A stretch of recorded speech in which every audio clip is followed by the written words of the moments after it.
ప్రెగ్లాడ్ ప్రభైనేసునాములు అందరు కొందరు దినం దేవుని వాక్యం నుంచి మలాకీ గ్రంథం 2వ అధ్యాయము 17వ వచనం. మీ మాటల చేత మీరు యెహోవాను ఆయాసపెట్టుచు దేని చేత ఆయనను ఆయాసపెట్టుచున్నామని మీరు అడుగుచున్నారే. దుర్మార్గులు యెహోవా దృష్టికి మంచివారు కారు, వారి యందు ఆయన సంతోషపడడును లేక. న్యాయకర్తయగు దేవుడు ఏమాయను అని చెప్పుట చేతనే మీరు ఆయనను ఆయాసపెట్టుచున్నారు. యేసుక్రీస్తు ప్రభు యొక్క అత్యున్నతమైన ప్రేమను యేసు రక్తంతో కడగబడిన మనము అనేకసార్లు దేవుని యొక్క వాత్సల్యతను లేకుంటే దేవుని యొక్క కనికరాన్ని మనం తప్పుగా అర్థం చేసుకుంటున్నాం. చాలాసార్లు మందిరానికి పోతాం, ఆరాధన చేస్తాం, బలిలో పాల్గొంటాం, అన్ని మందిరంకు సంబంధించిన విషయాలు, పరిచయకు సంబంధించిన విషయాల్లో మనం పాలు పొందినప్పటికీ మన మాటలు కొన్నిసార్లు ఇట్లుంటాయంట. మీ మాటల చేత మీరు యెహోవాను ఆయాసపెట్టుచు. మన మాటల చేత దేవుణ్ణి ఆయాసపెడుతున్నాం అంటే మనం ఏమంటామంటే ప్రార్థన చేస్తాం కొన్ని విషయాల గురించి. అవి మనకు ఎన్నిసార్లు ప్రార్థన చేసినా అవి దేవుడు మనకి ఇయ్యడు, అనుమతి ఇయ్యడు. కొన్ని రోగాలు ఉండొచ్చు, కొన్ని అప్పులు ఉండొచ్చు, కొందరిని బట్టి ఇబ్బంది పడుతుంటే వాళ్ళకు దూరం అయిదామంటే కాకుండా ఉండొచ్చు. ఇట్లాంటి కారణాలను బట్టి మనం ఏం చేస్తామంటే ప్రార్థన చేసి విసిగి ఉంటాం. చాలాసార్లు ప్రార్థన చేస్తాను. నా మటుకు నేను కూడా చాలా మందితోని ప్రార్థన చేద్దాం అని ఏదైనా సమస్య గురించి చెప్తే మస్తు ప్రార్థన చేసిన అని చెప్పారు.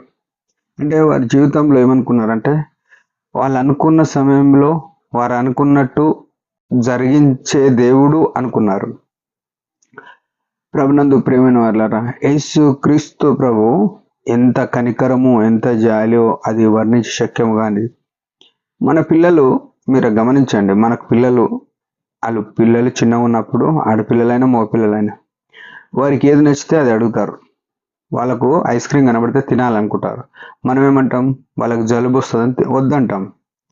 అట్లే ఇంకేదన్నా వారు ఒక డ్రెస్ చూసి డ్రెస్ నాకు కావాలని అంటారు.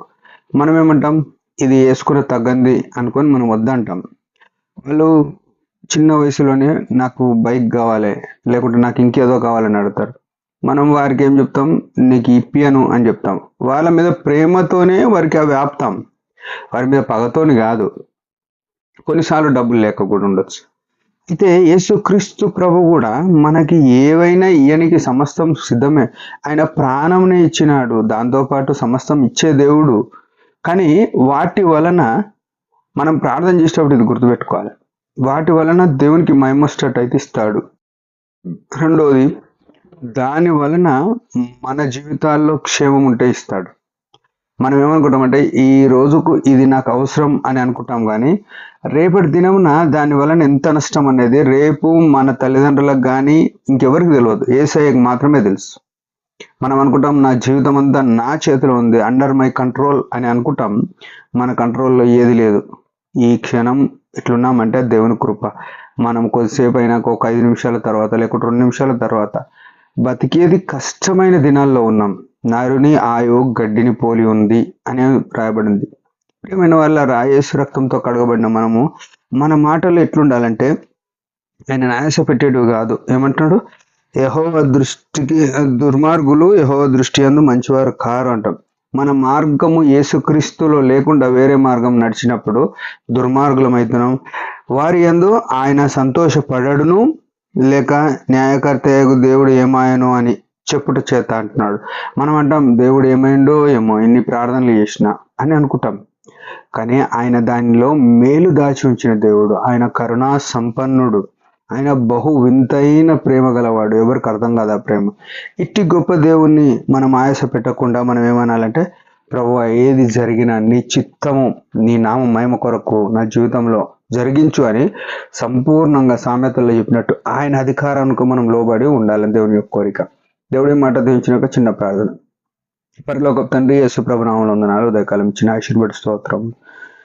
నిజంగా మా మాటలు నేను అనేక సార్లు గాయాలు రేపేవిగా ఉన్నాయి, దయతో క్షమించండి. నీ చిత్తానుసారంగా మేము ఏదైనా నీ నామమహిమ కొరకు అడుగుటకు కృపనీయమని యేసు నామములో ప్రార్థిస్తున్నాం తండ్రి. ఆమేన్. మీరందరి పరిచయం గురించి భారంగా ప్రార్థించండి. Praise the lord.